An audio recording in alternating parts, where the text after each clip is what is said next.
If I were offered a government job for which I was woefully unqualified, I would hope that I would have the self-awareness and decency to decline the offer. If, on the other hand, I did not, and I decided to accept the position, there's one group of people I would rather not have oppose me. Take a look at this clip. More than 75 Nobel laureates this week signed a letter asking the U.S. Senate not to confirm Health and Human Services Secretary nominee Robert F. Kennedy Jr., citing his opposition to vaccines among their concerns.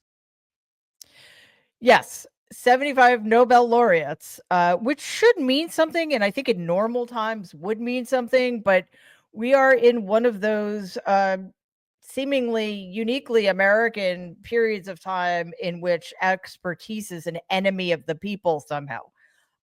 Let's be clear about this. Donald's nomination of Robert Kennedy to be Secretary of Health and Human Services is reckless and nothing short of terrifying.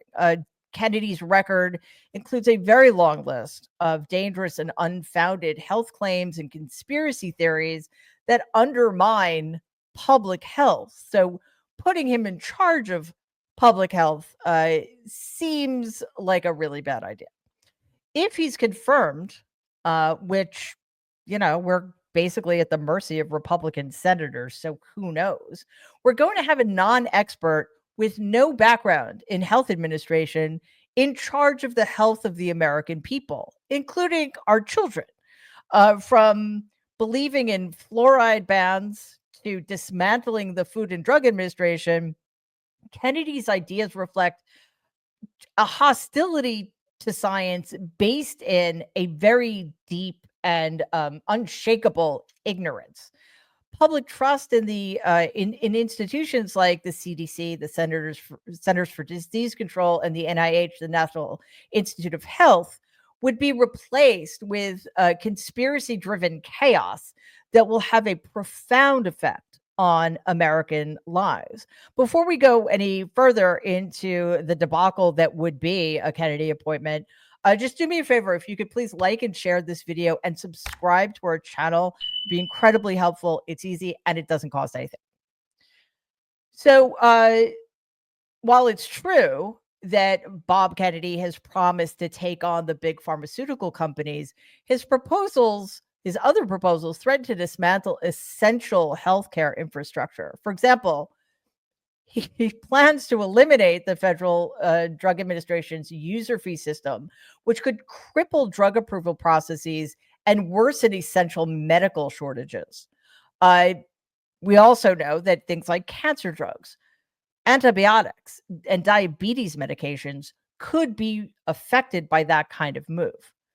Kennedy's an environmental lawyer with no expertise in any kind of medicine, immunology, or virology. Instead, with little or no information or data to back him up, he openly questions science. He promotes conspiracy theories that directly threaten healthcare progress, particularly regarding vaccines and FDA oversight. Take a look at what he says about vaccines. I think some of the live virus vaccines are probably averting more problems than they're causing. There's no vaccine that is, safe and effective. Those are big words. What about the polio? Can we talk about the? Well, here's the problem. Yes. Here's the problem. The polio vaccine contained a virus called simian virus 40, SV40. It's one of the most carcinogenic materials that is known to man. In fact, it's used now by scientists around the world to induce tumors in rats. Okay, if you'd start out by saying no vaccine is 100% safe and effective, yeah, well, that's true. But you know what is 100% not safe and safe? Getting polio, for example.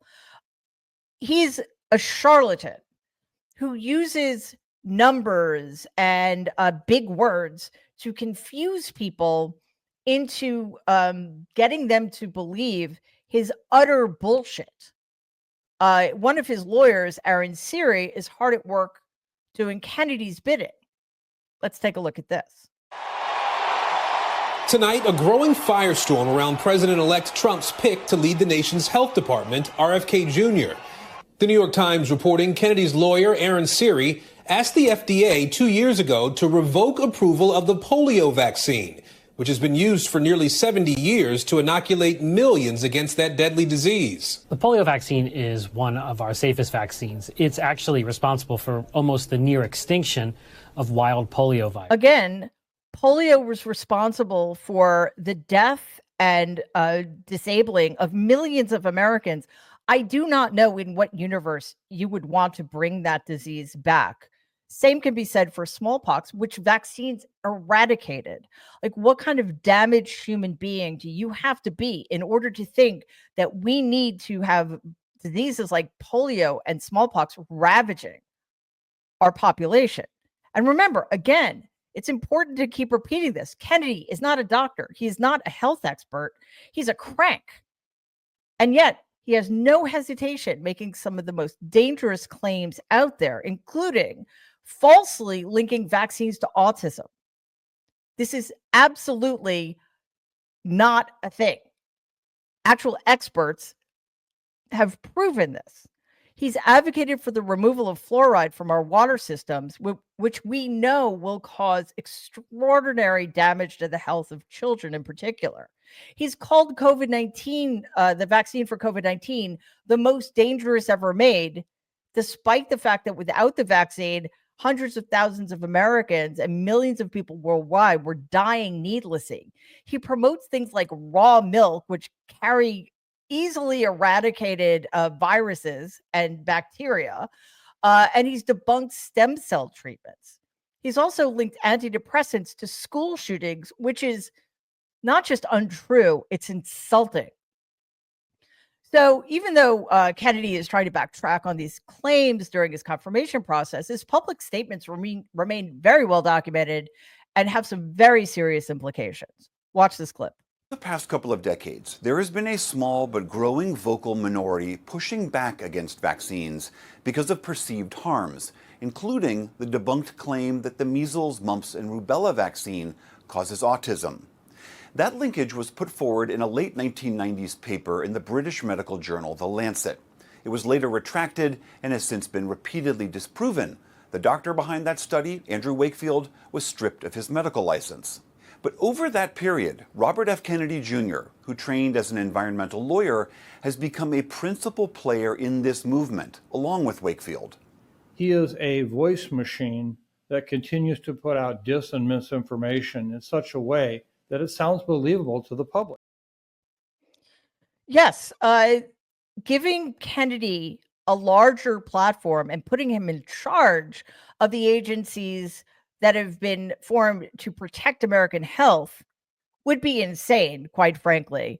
And again, we would just have one more person in the government who is conducting a war on all evidence-based health, science, government, etc., and replacing it with pure conjecture. Sound like somebody else we know? Probably, because it's the guy who wants to give Kennedy the job in the first place. Like Donald, Kennedy makes a lot of claims, he makes a lot of promises, and he makes a lot of threats, but there's very little behind any of it. Regardless, both Donald and Kennedy have a huge amount of influence, and the idea, again, of giving Kennedy more and mainlining his outrageous and dangerous conspiracy theories is something that really needs to be avoided at all costs. Now, Donald's endorsement of Kennedy as Health and Human Services Secretary is a massive red flag. This appointment is not about helping Americans. It's about furthering a dangerous agenda and weakening our health. There's also something else going on here, though, because Donald recently hosted a dinner at Mar-a-Lago, bringing Kennedy together with pharmaceutical executives from companies like Pfizer and Eli Lilly, despite Kennedy's history of calling these companies part of a quote-unquote criminal enterprise. And yet, many in attendance claimed that the dinner ended on a surprisingly warm note. I don't know what to make of that, but it sort of makes me sick. At the dinner, Donald kept redirecting the discussions away from Kennedy's wild ideas about vaccines, suggesting to the pharmaceutical company execs that they had nothing to fear from further research. The only thing to fear from further research is Kennedy's bizarre and wrong ideas about that link vaccines with autism, falsely. Donald also implied that Kennedy's leadership might help, quote, put to rest vaccine hesitancy, unquote, if no link to autism is found. Okay, that is just bullshit. That has already been debunked over and over and over again. And there is nothing in this universe, I think, that would get Kennedy to change his mind about that, including more facts. Donald stated in the past that he wants Bob Kennedy to, quote, go wild on health, food, and medicine, unquote, and aligning himself with the medical freedom movement, which opposes public health and regulatory agencies in the name of personal liberties. This has sparked concern from scientists and other officials, and those who have spoken out include Dr. Jerome Adams, Donald's first Surgeon General, who said that Kennedy's leadership could impact our nation's health, economy, and global security. Mitch McConnell, Senate Minority Leader, stated, quote, the polio vaccine has saved millions of lives. Undermining proven cures is not just uninformed, it's dangerous, unquote.